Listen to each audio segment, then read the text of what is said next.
Hello, welcome back to my channel. Today we will be diving deep into the absolute jaw-dropping, heart-stopping tragedy of Taylor Hayes' death at the hands of Sheila Carter, and the incredibly dark, vigilante revenge arc that Deacon Sharp and Ridge Forrester are now embarking upon. I genuinely think we are witnessing the most daring, spectacular era of this show in decades, and I am entirely captivated by the sheer audacity of the writing team right now. For weeks, we were all reading the spoiler timelines, the teasers that suggested Sheila would wave a weapon around in a fit of rage, terrify Taylor in her office, and then eventually just walk away. We thought we were getting a standard soap opera confrontation, but I feel so incredibly thrilled and, frankly, breathless by how the writers completely pulled the rug out from under us. They did the unthinkable.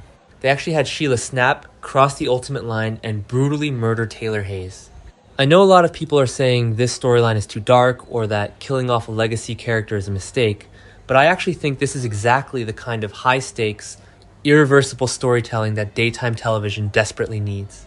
I feel like this is the best they have written these characters in years, because there is no reset button for this. The consequences are permanent, and the emotional fallout is a masterpiece of acting and directing.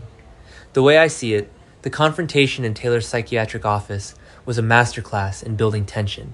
I love the way the lighting changed when Sheila first walked into the room. The sterile, calm, brightly lit environment of Taylor's sanctuary was slowly invaded by the literal shadows that Sheila brought with her. I think the writer's choice to have this happen in Taylor's place of healing, her professional office, was a brilliant juxtaposition to the sheer sickness of Sheila's mind. When Sheila cornered Taylor and demanded the truth, I was on the edge of my seat.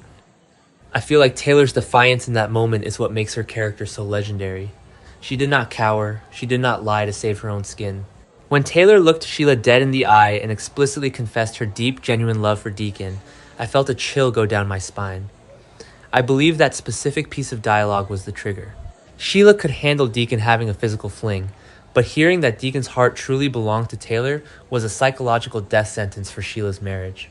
I think Kimberlin Brown deserves every single award for her performance in that split second of realization.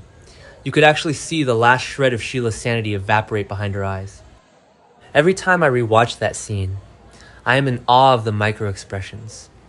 The twitch in her jaw, the way her breathing became shallow, the absolute blankness that washed over her face.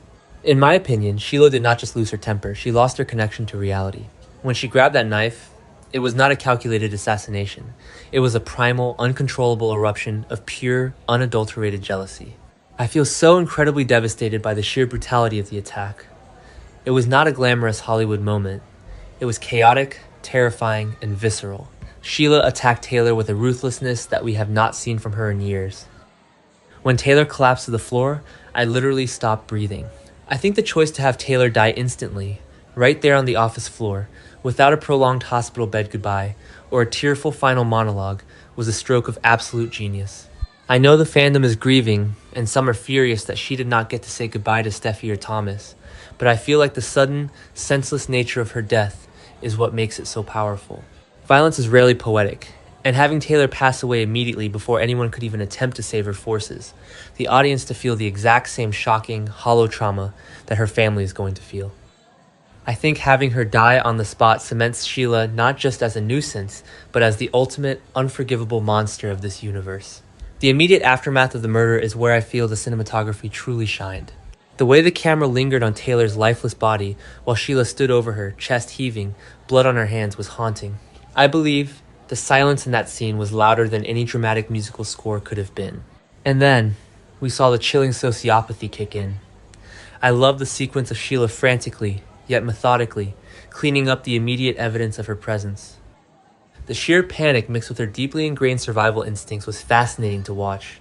I think the way she wiped down the surfaces, her eyes darting around the room, proved that despite her momentary lapse into madness, the calculating criminal inside her is always awake. I feel like the writers made a brilliant homage to Sheila's history by having her flee Los Angeles on a secret freight train.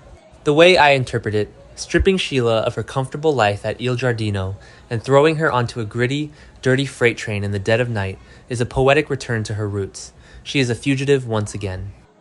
I love the visual of her sitting in the dark, rattling train car, the shadows dancing across her terrified yet hardened face as she embarks on a life of hiding.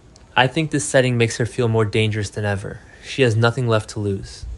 She has no husband, no luxury, and no hope of redemption.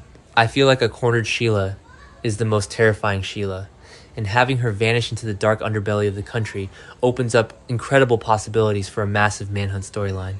But as much as I am captivated by Sheila's descent, I genuinely think we are missing the point if we do not talk about Sean Kanan's performance as Deacon Sharp. I feel like this is the absolute pinnacle of his career on this show. When Deacon arrived at the office, the contrast between his hopeful, romantic demeanor and the horrific reality waiting behind that door was agonizing. I think the writer's choice to have Deacon be the one to discover her body was the most emotionally devastating route they could have taken. He walked in there believing he was finally going to start a legitimate, public, beautiful life with the woman he loves. When Deacon opened the door and his eyes fell upon Taylor, the physical reaction Sean Kanan delivered broke my heart into a million pieces. I feel so incredibly moved by the way he collapsed to his knees. The guttural, agonizing screams that tore from his throat did not sound like acting. They sounded like a soul being ripped apart. I loved the way he scrambled to her side, his hands hovering over her as if he was afraid to hurt her, before finally gathering her lifeless body into his arms. I think the sheer volume of his grief was necessary to validate just how deep their love story had become in such a short time. I know some fans thought their romance was rushed, but I actually think this scene proved that Deacon's love for Taylor was the most profound connection he has ever experienced. What happened next is why I am fiercely defending this current storyline against any critics. Deacon's transition from a broken, weeping lover to a cold, hardened vigilante was a masterpiece of character evolution. I feel like the moment he realized she was gone, a switch flipped inside his head. I loved the specific camera angle that pushed in on his face as the tears stopped falling and his eyes turned completely dead. When he made the conscious decision to not call the police, my jaw hit the floor. I think having Deacon bypass the authorities is the most authentic choice for his character. He knows the legal system is flawed. He knows Sheila has escaped prison time and time again. I feel so incredibly energized by Deacon's internal vow to become the hunter. The way I see it, the goofy, pizza-making, lovable Deacon is dead. Sheila killed him the moment she killed Taylor. I believe we are about to see the darkest, most ruthless version of Deacon Sharp we have ever witnessed, and I am entirely here for it. I think his declaration that he will personally track Sheila down and directly end her life is the exact kind of gritty, high-stakes drama that makes soap operas legendary. I love the scene where he was back at Il Giardino, standing in the shadows of the restaurant after hours, his face illuminated only by the neon signs outside as he plotted his revenge. I feel like the lighting in that specific scene mirrored the darkness that has completely consumed his heart. He is no longer looking for redemption. He is looking for blood. And the ripple effect this death has on the Forrester family is producing some of the most compelling television I have seen all year. I feel like Jacqueline McInnes Wood is delivering a tour de force as Steffi Forrester. When Steffi received the news, her reaction was complex and deeply rooted in her character's traumatic history. I think it is brilliant that the writers did not just have Steffi collapse into a puddle of endless tears. Instead, we saw a chilling stoicism wash over her.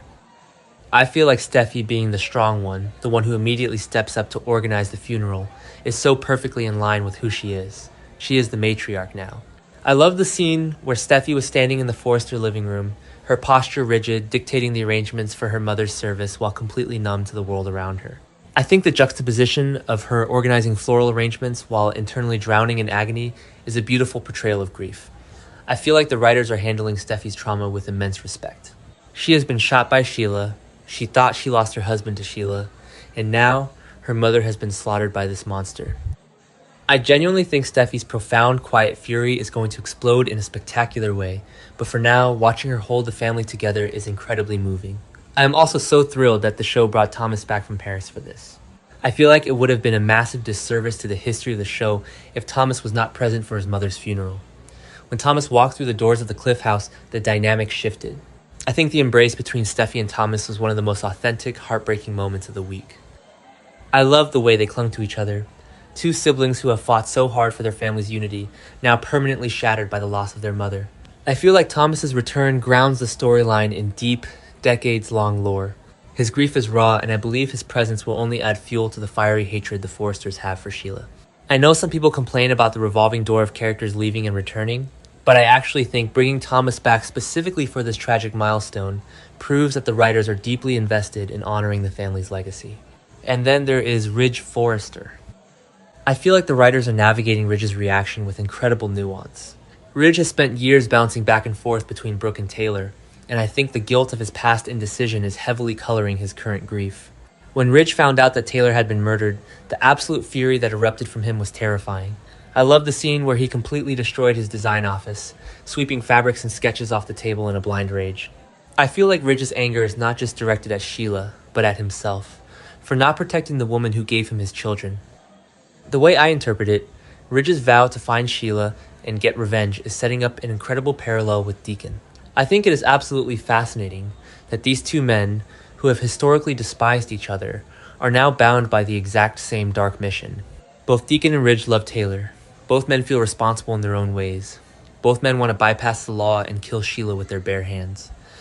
I feel like this impending race to see who can find Sheila first, the wealthy, powerful Forrester patriarch, or the street-smart, desperate vigilante, is going to be the most thrilling arc of the year.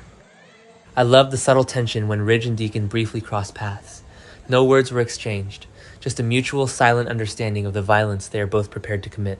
I genuinely think we are missing the point if we just sit back and complain about losing Taylor Hayes. Yes, it is heartbreaking. Yes, I will miss her presence on the canvas. But I feel like a tragic, permanent, violent end is the highest honor a soap legend can receive because it propels the entire cast into a completely new stratosphere of storytelling. This is not a misunderstanding over a text message. This is not a stolen fashion design. This is life, death, murder, and vengeance. I think the writers are bravely pushing the boundaries of the daytime format.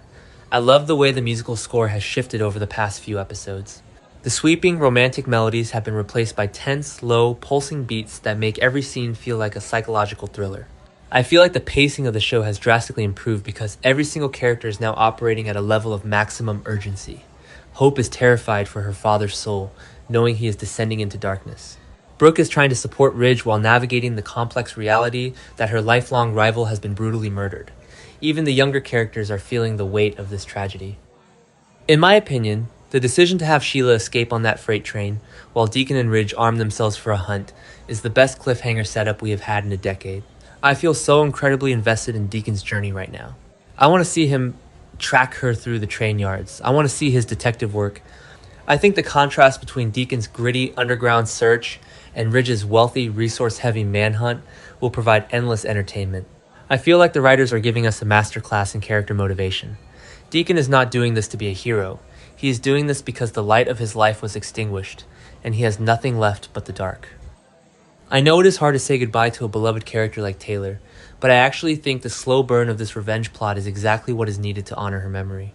I feel like every tear shed by Steffi, every scream let out by Deacon, and every vow of vengeance made by Ridge elevates Taylor's legacy. She was loved so deeply that her absence is tearing the world apart. I think that is a beautiful testament to the character. The way I see it, the bold choices being made right now are breathing fresh, terrifying life into the show. I love the specific camera pan during the funeral preparations, showing the empty chair where Taylor used to sit. It made me feel the permanence of Sheila's actions. I believe that when Deacon finally catches up to Sheila, the confrontation will be the most explosive television event of the year. I am completely strapped in for this dark, twisted ride, and I genuinely think that if you are a fan of deep, character-driven drama, this is the absolute best time to be watching. The stakes have never been higher, the acting has never been better, and the descent into darkness is just beginning.